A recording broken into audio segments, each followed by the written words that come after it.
बातें सुनाएंगे।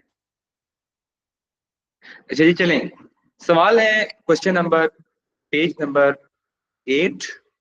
Page number 8 पे क्वेश्चन है कि study figure 4, name the area which has many mineral resources.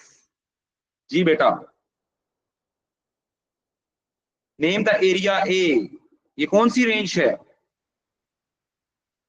Salt range है, बिल्कुल आपने सही कहा है, this is salt range.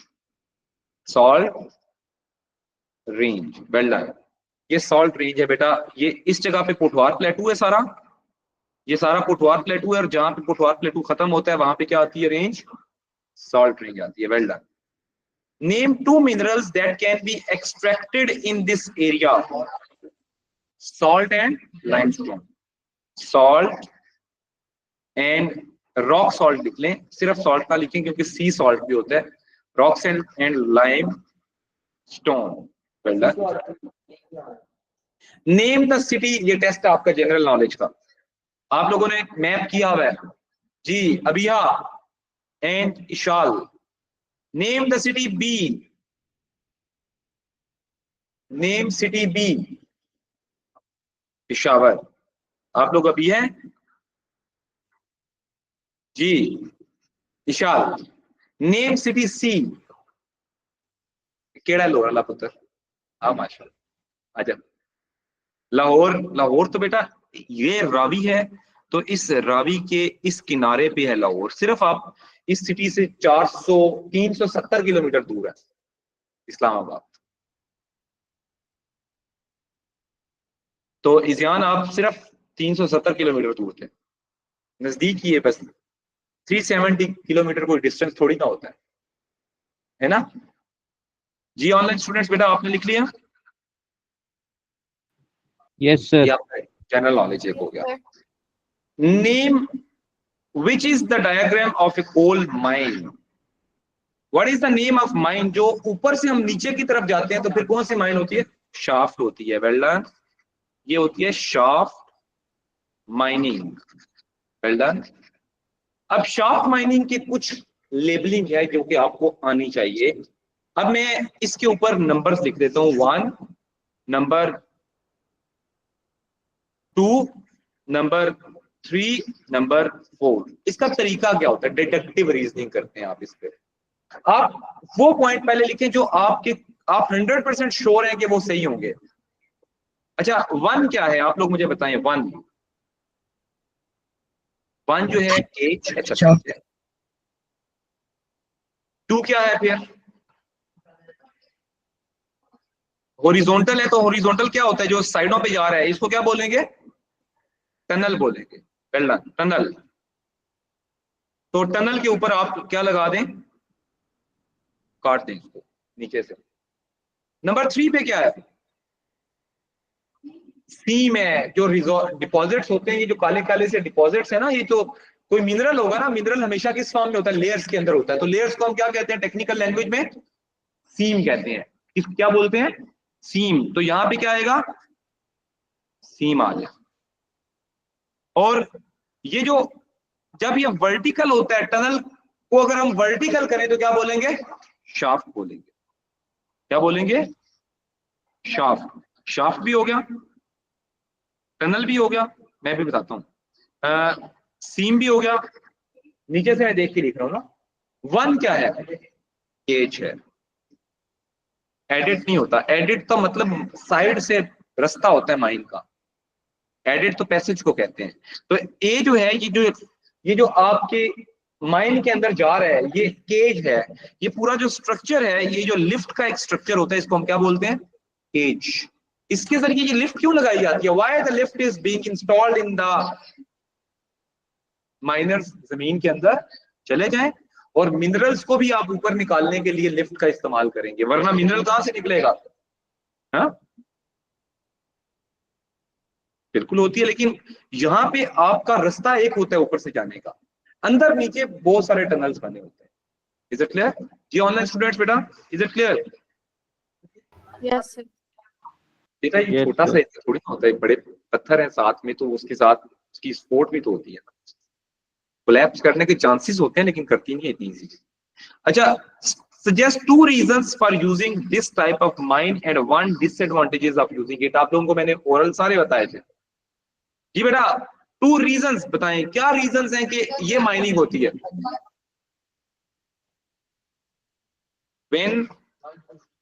when resources are present deep underground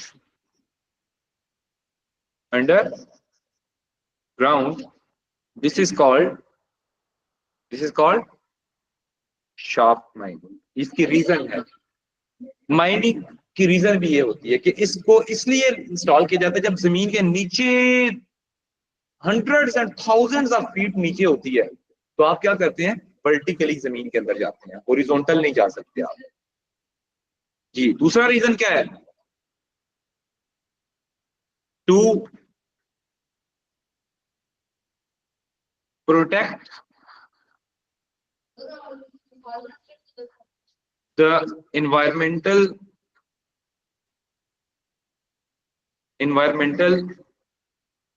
damages in an area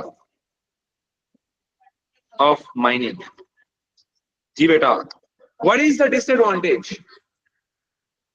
इसमें डिफॉर्मेशन नहीं होती, इसमें एक ही जगह पे आप हाई कॉस्ट है, लेकिन सबसे बड़ा टनल्स में कोलैप्स। सिंपल डिसएडवांटेज ये है, आप इस साइडों पे टनल में घुसे और ऊपर से टनल कोलैप्स करे, आपके जिंदा बचने के चांसेस कितने परसेंट है,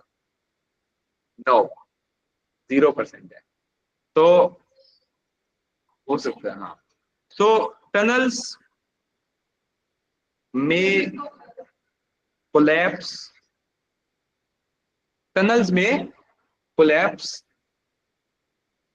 which is dangerous for miners। yes online students बेटा बताएं, कोई कुछ चीज मुश्किल है इसमें, एनीथिंग डिफिकल्ट इन इट, तो आपको समझ आ नहीं आई समझ। अच्छा, मैं क्या नहीं समझ आया आप मुझे ये बताओ। अच्छा मैं बताता हूँ, चलेगी मैं अभी समझाता हूँ, इधर सुने बेटा जी। ऑनलाइन स्टूडेंट्स बताएं, आप भी सवाल पूछ रही थी। नहीं सर, मैं कह रही थी कि can we write like it is expensive. Yes बिल्कुल आप लिख सकते हैं, इट्स टू एक्सपेंसिव। अच्छा, माइनिंग करने के 3 तरीके होते हैं, मतलब आपकी जो बुक में लिखे हैं। एक्चुअली मैंने जो आपको लिखवाए थे, मैंने कहा था कि 2 मेथड बना लें। एक कहते हैं जब सरफेस के ऊपर रिसोर्सेज होते हैं, और एक सरफेस के अंदर जमीन के अंदर अंडरग्राउंड होते हैं। जब अंडरग्राउंड हम माइनिंग करते हैं उसके 2 मेथड है, एडिट माइनिंग और शाफ्ट माइनिंग, ये तो पता है। जब रिसोर्सेज बेटा, अगर रिसोर्सेज पहाड़ हो और पहाड़ की साइड से आप एंटर होंगे तो उसे क्या बोलेंगे, एडिट माइनिंग। अब आप इस रूम को एक माइन कंसिडर कर लो, इस रूम में ये चेयर्स पड़ी हैं, these are the seams of mineral. क्या है, सीम्स हैं। अगर आप दरवाजे से एंटर होगे तो आप हॉरिजॉन्टल एंटर हो रहे हो, और इधर से कुर्सियां निकाल के बाहर फेंकनी शुरू कर दो, तो ये आपने सीम्स निकाला हॉरिजॉन्टल वे में, तो दैट इज एडिट माइनिंग। अगर आप यही कुर्सियां, ये जो सीम्स हैं जो रूम में पड़ी हैं, इनको छत फाड़ के नीचे आगे निकालो, तो वो क्या होगा, शाफ्ट। ये मेथड शाफ्ट माइनिंग के, आपने छत को, जमीन को नीचे से फाड़ा, और जमीन को फाड़ने के बाद आप जमीन के अंदर एंटर हुए और एक लिफ्ट लगा दी, लिफ्ट को हमने बोल दिया एज। और इसके अंदर जो आपने टनल बनाए वो उनको टनल, ये हॉरिजॉन्टल जब बनते हैं तो टनल, जब वर्टिकल होगा तो इसको क्या बोलेंगे, शाफ्ट। जब ये वर्टिकली आप नीचे गए तो इसको शाफ्ट बोल दिया हमने। जब हॉरिजॉन्टल नीचे गए, साइडों पे हॉरिजॉन्टल टनल बनाए, तो उनको हमने क्या बोला, टनल बोला। और ये आपका कॉन्सेप्ट अब क्लियर है। अब टनल देखो, टनल जो है, अब रास्ता इस नीचे पहुंचने के बाद क्या होगा, टनल्स में जब आप घुसे हुए काम कर रहे हैं, ऊपर से टनल कोलैप्स करे, तो आपके पास तो बाहर निकलने का सिर्फ ये एक रास्ता है, केज वाला, इसके अलावा तो कोई रास्ता नहीं है निकलने का, तो आप अंदर तो मर सकते हैं आराम से। वेंटिलेशन के इश्यूज हैं, प्रॉब्लम्स हैं। लेकिन अगर केज के ऊपर आप एक छतरी लगा दें, ये इसके ऊपर आप छतरी लगा दें, क्या बारिश का पानी अंदर जाएगा इस टनल इस शाफ्ट के अंदर? नहीं जाएगा ना। तो जब शाफ्ट प्रोटेक्टेड होती है बेसिकली, इसमें एनवायरनमेंट का इशू नहीं होता। एनवायरनमेंट, क्लाइमेट किसी भी तरह का, बारिश हो, कुछ भी हो रहा हो, आप टनल के अंदर काम कर सकते हैं। इज इट क्लियर जी ऑनलाइन स्टूडेंट्स? बेटा अब आपको क्लियर हुआ? लेकिन सर सीपेज ऑफ वाटर हो सकता है, सीपेज ऑफ वाटर जरूर हो सकता है, ये हर टनल में होता है, दुनिया के हर टनल में सीपेज ऑफ वाटर होता है, क्योंकि जमीन के अंदर पानी होता है तो वो पानी टनल्स के अंदर गिरता रहता है। ये टॉक्सिक गैस। हाँ, अब ये यहाँ तक हमारा हो गया, ठीक है, ये नहीं पहुंच रहा यार, उधर लगाओ क्या। अच्छा, अगले पॉइंट पे चलते हैं, उधर लगाओ, मैं उधर गया। अगले पॉइंट पे आ जाते हैं हम लोग। अगला सवाल, अब ये हमारे पास कॉन्सेप्ट तो एक तो क्लियर हो गया आपको, कॉन्सेप्ट के जो वर्टिकली, जब आप वर्टिकल करते हैं उसको, जब आप वर्टिकल करते हैं तो वो कौन सा है? Shaft mining.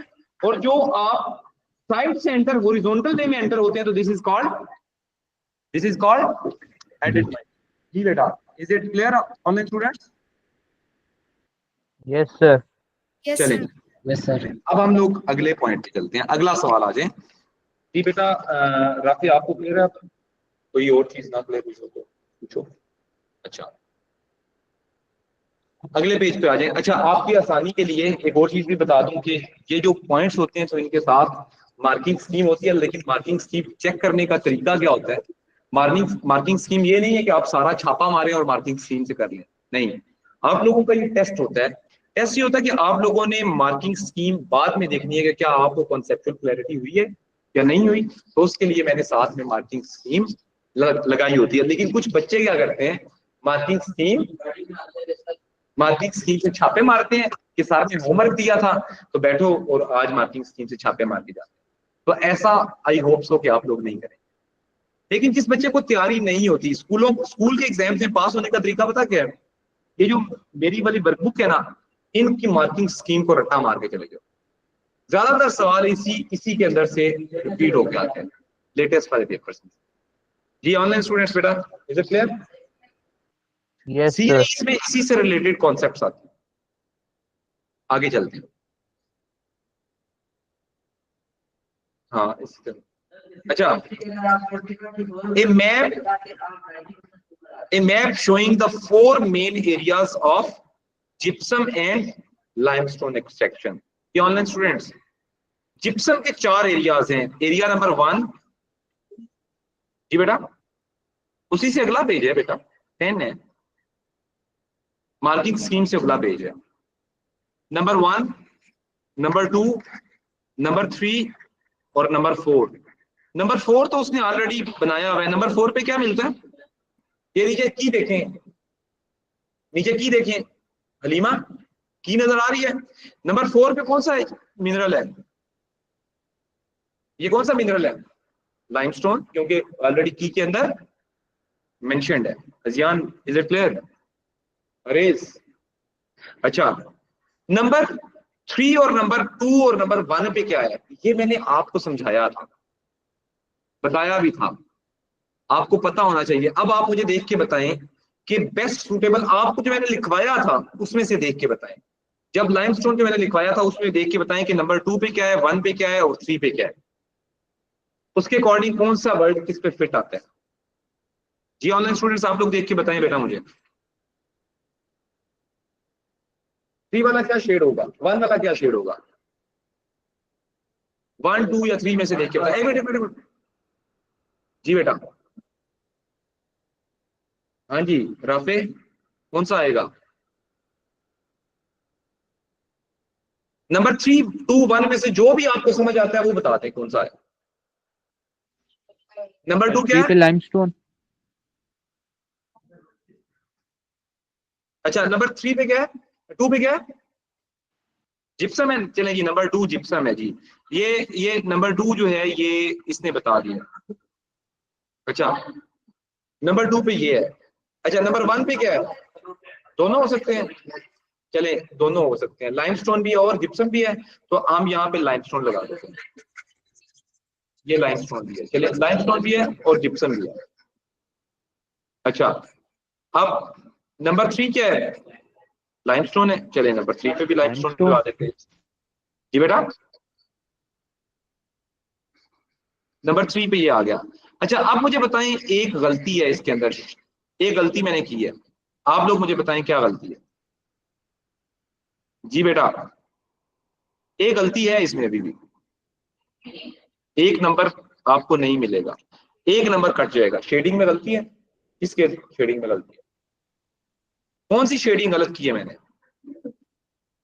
नंबर 2 गलत की है मैंने, नंबर 2 गलत की है, क्योंकि नंबर 2 में इस तरह लाइनें हैं, मैंने यूं लाइनें लगाई। हाँ हाँ हाँ, सीधा कर दें, आप सीधा कर दें बेशक, आपका सीधा करके आपने लाइनें सीधी लगा दी थी ना यार, मैंने तो लाइनें गलत लगा दी हैं, आप लोगों ने भी ये करनी थी, ये हाँ, पता चला कितनी छोटी सी बात पे नंबर कट गया।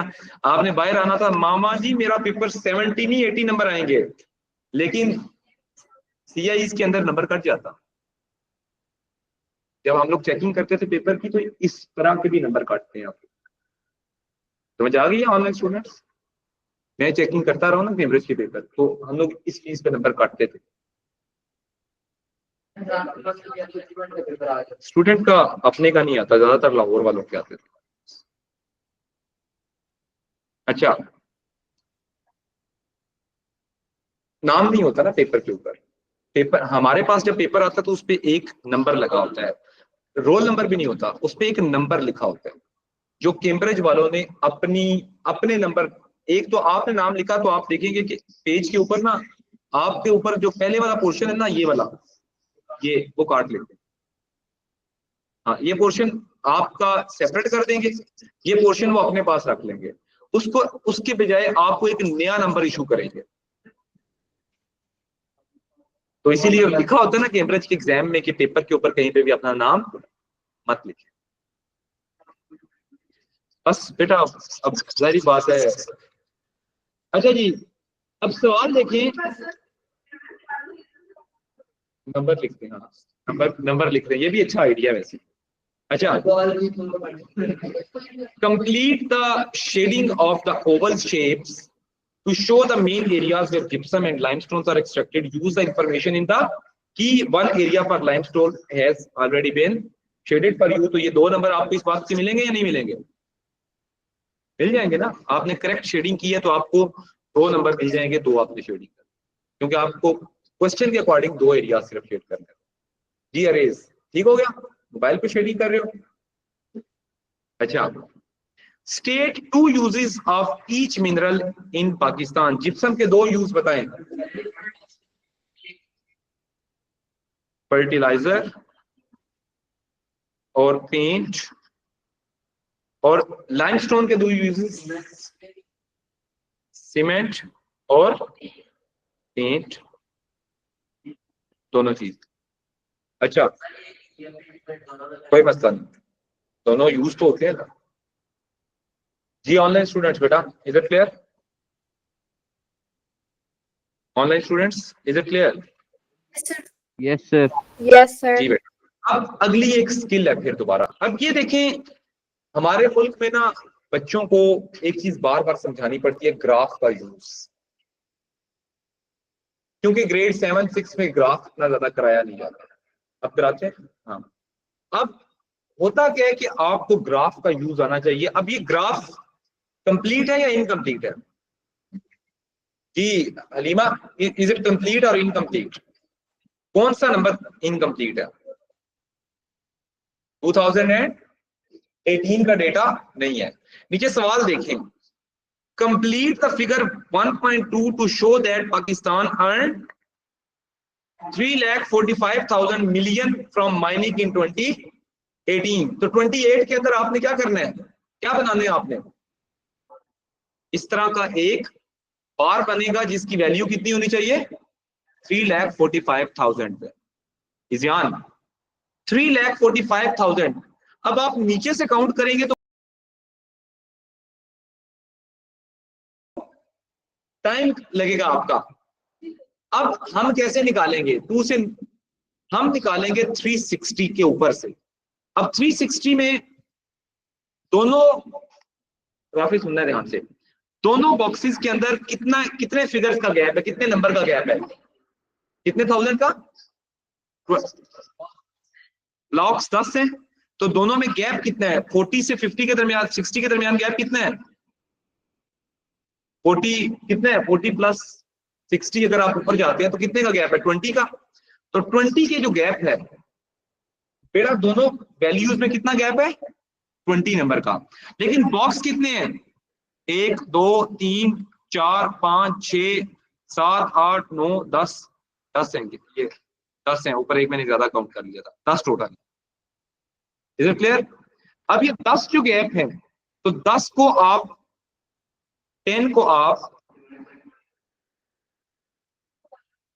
20 को डिवाइड करें, 20 को डिवाइड करें 10 पे, तो कितना आएगा, 2।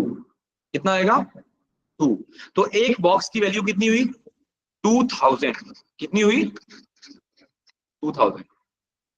अब उसने कितना बताया कि कितना होना चाहिए, 3,45,000।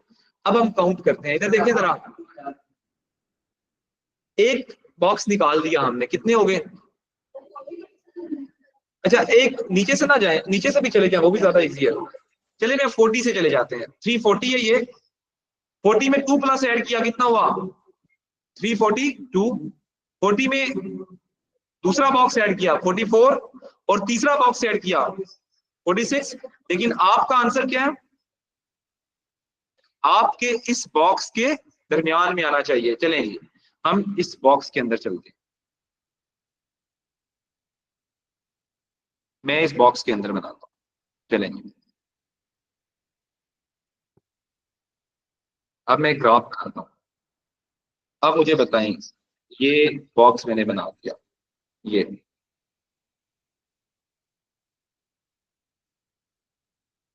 इसके दरमियान में मैंने बना दिया, ये चलें जी। अब मुझे बताएं जी बेटा, मैंने रंग भी कर दिया, मैंने मान लिया जी, मैंने रंग भी, आपकी मान के मैंने रंग भी कर दिया, रंग कोई मसला नहीं है, रंग जो, और रंग जो मर्जी करो यार, रंग का कोई मसला नहीं है। चलें, मैंने इसको शेड कर दिया। अच्छा अब मुझे बताएं, अभी भी ये आंसर गलत है, why, why is it so? मैंने, हाँ जी, मैंने कितनी लाइनों पे मैंने बनाया है ग्राफ, 4 पे बनाया है। तो आपने कितनी पे बनाना था, आपने कितनी पे बनाना था ऑनलाइन स्टूडेंट्स, 3 पे। ग्राफ इतना होना चाहिए, क्योंकि दोनों के दरमियान इतना था। आप समझ आइए इतनी, अब समझ आइए कि इतनी ज्यादा बारीकियों में आपका आंसर चेक होता है। ये ऑनलाइन स्टूडेंट्स बेटा, इज इट क्लियर?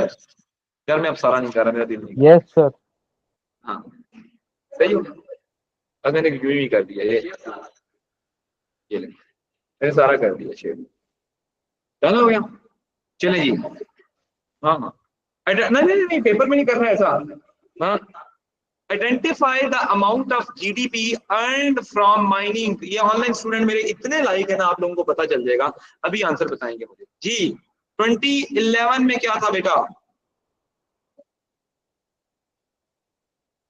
ये है 220, 70, 2,70,000। 70, 2 2 4 2 6 2 8 और 2 10, 2 lakh.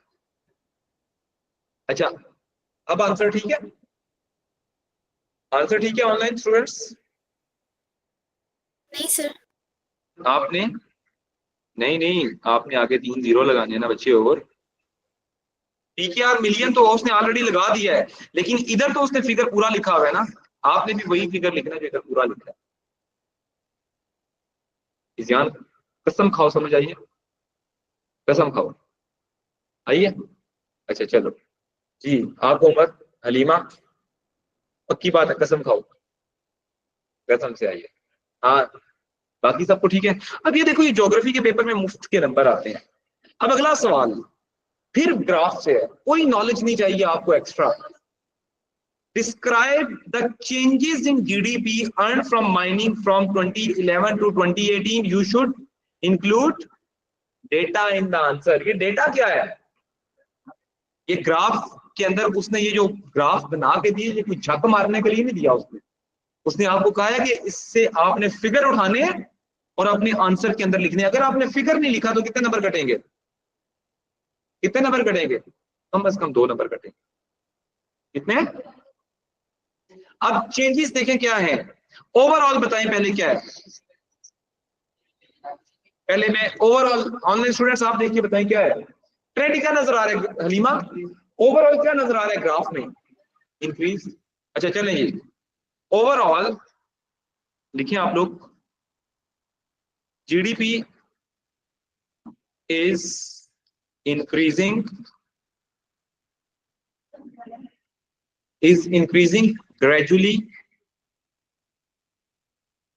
gradually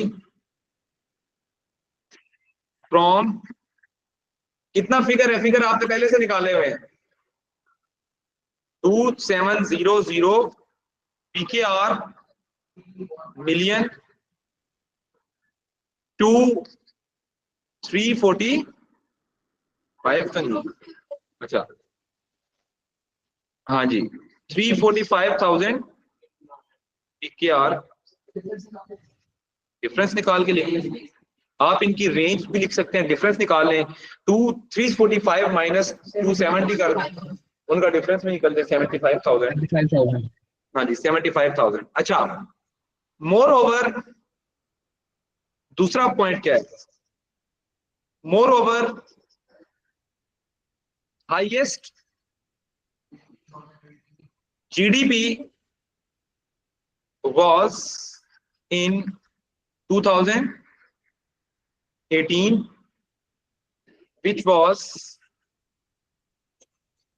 345,000 PKR million. Done बेटा? PKR वो आर लिखा गया गलती से यार, ये ले छोड़ दिया, अगर छोटी छोटी गलतियां मेरी इग्नोर कर दिया तो। अच्छा PKR मिलियन है। अब फर्दर एक और डिफरेंस निकालें यहां से, चेंज एक और निकालें जी बेटा। लोएस्ट 2011 भी। अब ये सारा एक जैसा होता जा रहा है, कोई फिगर भी चेंज करते हैं ना। ऑनलाइन स्टूडेंट्स और कोई डिफरेंस बताएं क्या है? एवरेज की जरूरत ही नहीं है, एवरेज में गलती भी हो सकती है ना, टाइम भी ज्यादा लगेगा, सारों को पहले जमा करेंगे फिर एवरेज निकालेंगे। हाँ एस्टिमेट कर सकते हैं। चले, और डिफरेंस क्या हो सकता है? चेंज सडन कहां पे है? Well done. Overall the major increase was between 15 and 16। 15 और 16 के दरमियान सबसे ज्यादा बढ़ा है, ऐसा है या नहीं है जी ऑनलाइन स्टूडेंट्स? ऐसा है कि 15 और 16 के दरमियान सबसे ज्यादा बढ़ा हुआ नजर आ रहा है ना। देखिए 15 में गैप, 15 और उसमें गैप ज्यादा है, दोनों के स्केल देखिए तो पता चल रहा है कौन सा बड़ा है, कितना बड़ा गैप है। इनमें थोड़ा सा गैप है, इनमें भी थोड़ा गैप है, इनमें भी थोड़ा गैप है।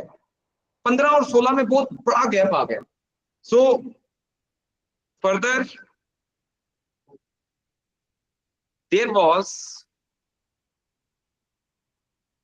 there was massive rise between 2015 to 2016 as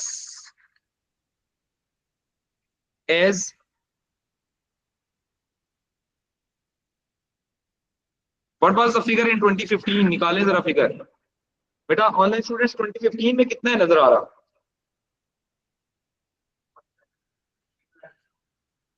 3,14,000। 312 है बेटा, 314 नहीं है, 12 है। 312 आई टेस्ट है ना। अच्छा 312। अच्छा, और 2016 में कितना हुआ है? 40 से एक डब्बा माइनस करें ना, 40 से एक डब्बा माइनस किया 38, 38 से दूसरा डब्बा माइनस किया 30, 36 और ये आधा भी है 230 37 237 नहीं 230 235 वेल डन। 2 डब्बों का 4 बना, 2 बॉक्सेस इज इक्वल टू 4। हाँ जी ये 314 है, चले ये 314 और ऊपर वाला कितना है 335। 335 माइनस 314 करें कितना है जी बेटा 21 बनता है यार, दिखा हुआ है मैंने कर दिया, ये है 21 है माइनस मैंने कर दिया। तो कितना है एज इट increased 21,000 PKR, दोनों के दरमियान डब्बे काउंट कर। ये भी आसान था लेकिन ये सबसे इजी वे है कि आप डब्बों में से वो लिखने में ज्यादा बेहतर है, वो पॉइंट की भी गलती हो जाती है। सब डब्बे ज्यादा गिनने शुरू करोगे तो एक डब्बा दूसरे से मिक्स हो गए, हाँ डब्बों को बार बार देखना है। वहां पे ये फैसिलिटी तो नहीं ना होगी, ये जो मैंने किया ये फैसिलिटी नहीं होगी किया। चलो गुड है भाई, तू तेज बनना है फिर। हाँ क्या मिलियन नहीं लिखना है इस पे, मिलियन नहीं लिखेंगे इस पे, क्या लिखना है are you sure?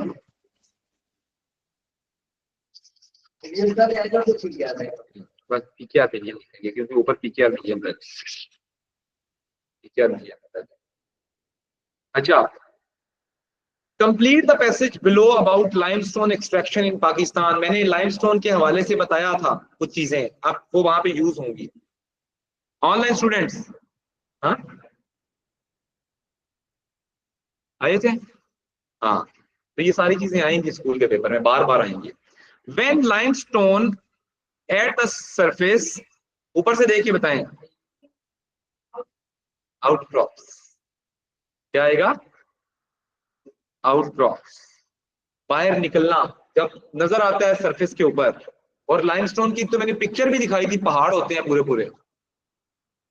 Extracted bye quarrying, quarrying मैंने आपको कराया था, क्वेरिंग जब पहाड़ों को तोड़ते हैं उसको क्या बोलते हैं quarrying. Quarrying is an example, is an open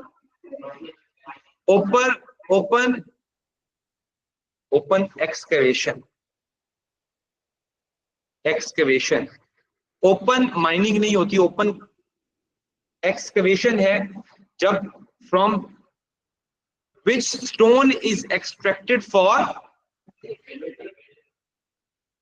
building, क्योंकि लाइमस्टोन से पेंट भी बनता है, सीमेंट भी बनता है, तो building and engineering purposes. Quarrying is carried out by using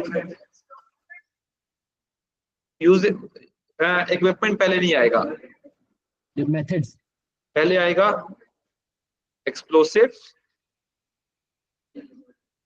and equipments, क्योंकि इक्विपमेंट मैंने पहले लिखते था तो फिर इसकी एग्जांपल आगे वाली गलत हो जाती है, सच एज हैंड टूल्स और पावर सॉज।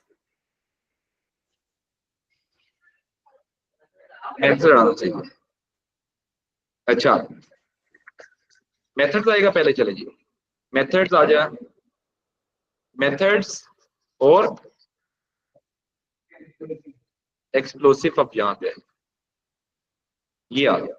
इधर क्लियर बेटा, ये आपके पेपर में सवाल आ सकते। डन ऑनलाइन स्टूडेंट्स, यहां तक क्लियर है? कल हम थोड़ा सा इससे आगे जाएंगे और फिर कल मैं नया टॉपिक भी शुरू करवा दूंगा। कल बेटा अल्लाह का वास्ता है वर्कबुक ले आना जी। ऑनलाइन स्टूडेंट्स बेटा यहां तक क्लियर है? Yes sir. Yes sir.